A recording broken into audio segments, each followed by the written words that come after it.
I think that the ability to walk with this sadness is a very like important thing. But like being able to recognize and familiarize yourself with your emotions is like the first step towards like becoming healthy. Like if you don't know what's going on with you, then like how can you really fix it, you know?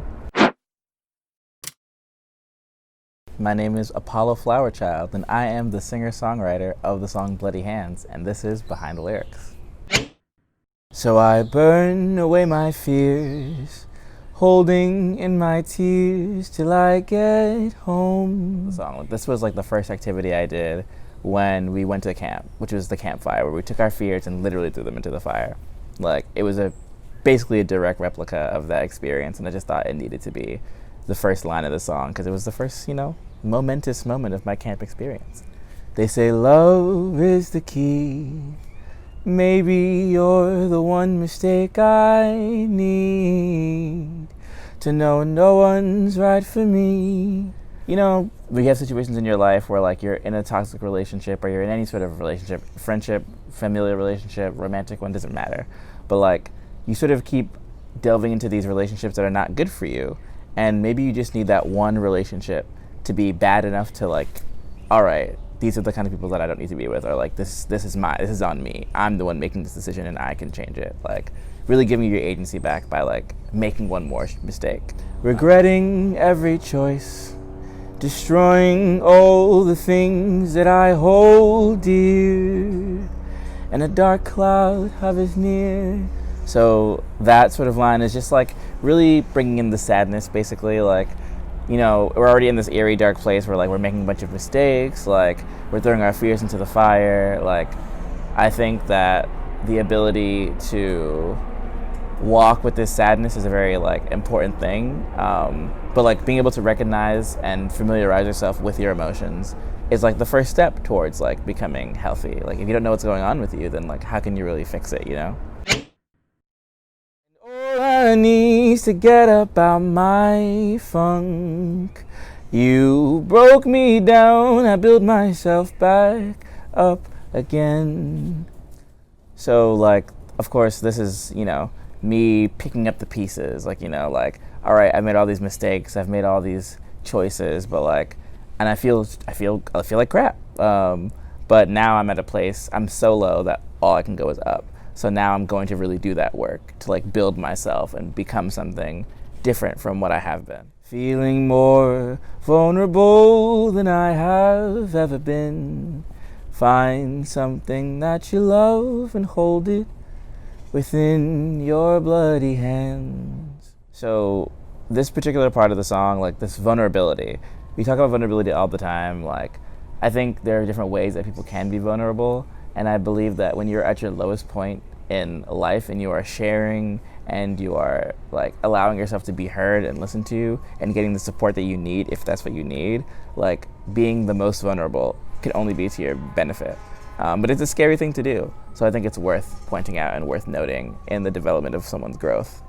And of course, this idea of bloody hands is sort of like an effigy of the things that you've done. Like this is all the baggage that you have. This is all the mistakes that you've made. And you carry those decisions with you. You've made those mistakes.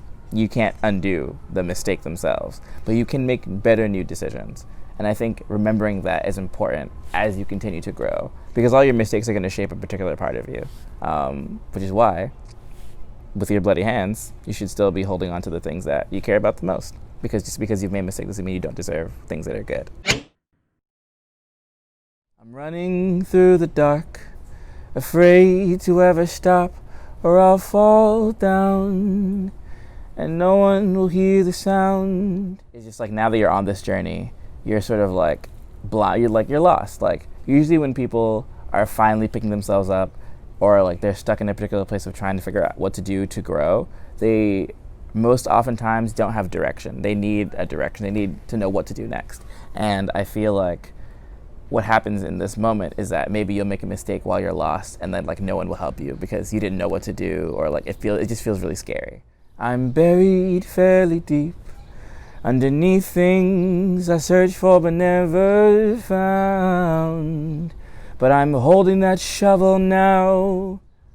You found yourself like stuck underneath this pile of, you know, decisions, mistakes, toxicity, everything that you've done in your life, literally, you're buried underneath it.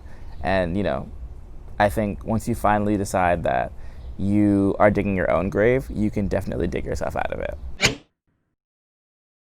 And though my past is stained with blood and scars from all the ones that I've ever loved, I'm cutting through the thorns this time.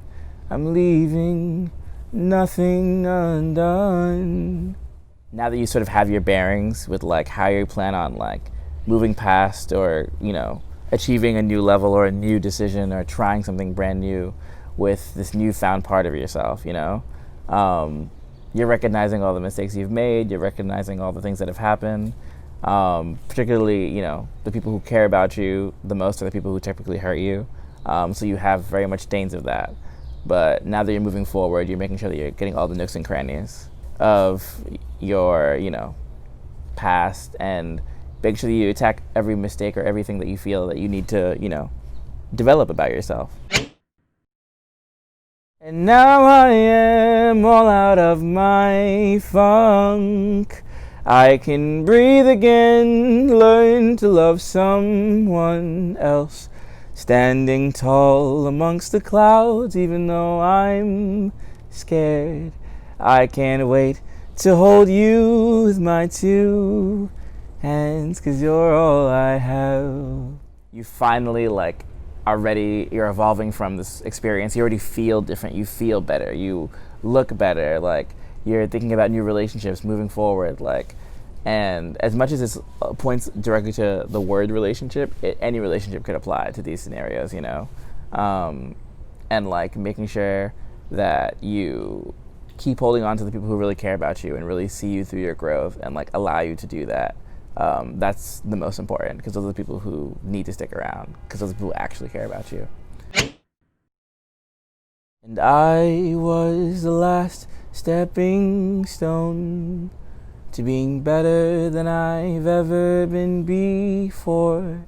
The only person who's stopping you from really achieving this epiphany, this thing that you need to like move beyond anything that's ever happened to you, is yourself. Often we're the ones that are holding ourselves back in most of these situations.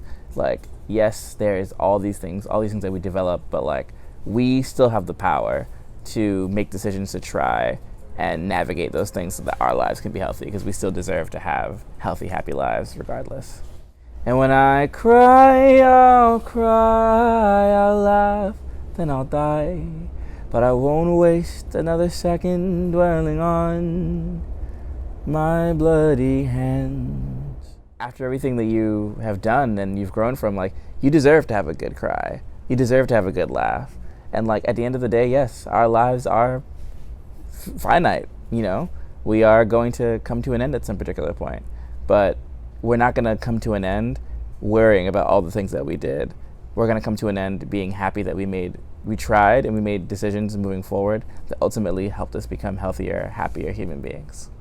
All I need to get out of my funk. You broke me down, I built myself back.